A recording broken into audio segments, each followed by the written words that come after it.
Pembangunan jalan tol ruas Padang Pekanbaru, seksi 1 Padang Sicincin terus dikebut pengerjaannya. Walaupun bulan puasa, para pekerja tetap semangat mengerjakan tugasnya demi lancarnya pengerjaan tol ini. Kendala yang dihadapi terus dicarikan solusinya, terutama masalah pergantian lahan yang terdampak jalan tol ini. Sejumlah warga yang tanahnya terdampak tol terus diupayakan proses ganti rugi secepatnya. Seperti yang kami kutip dari haluan.com pada tanggal 30 April tahun 2021, bertempat di Holi KK kantor Bupati Parit Malintang, Bupati Padang Pariaman Suhatribur menyerahkan uang ganti kerugian pengadaan tanah jalan tol Padang Sicincin. Kegiatan tersebut juga dihadiri Kepala Bidang Pengadaan Tanah BPN Sumbar, Yuhendri.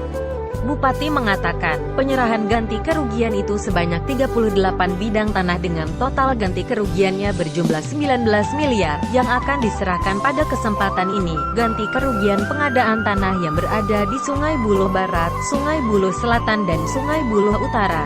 Nomor bidang 04 luas 5.802 dengan nilai uang ganti kerugian, UGK.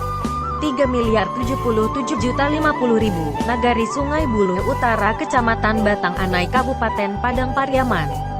Asmi Sana, nomor bidang 048, luas 3.705 meter persegi, nilai uang ganti kerugian 993.139.000, Nagari Sungai Buloh Barat Kecamatan Batang Anai Kabupaten Padang Pariaman. Bupati Suhatribur meminta kepada wali nagari dan camat untuk dapat proaktif untuk menyelesaikan administrasi kelengkapan berkasnya bagi masyarakat yang tanahnya terkena pembangunan tol agar segera dapat dibayarkan ganti kerugiannya.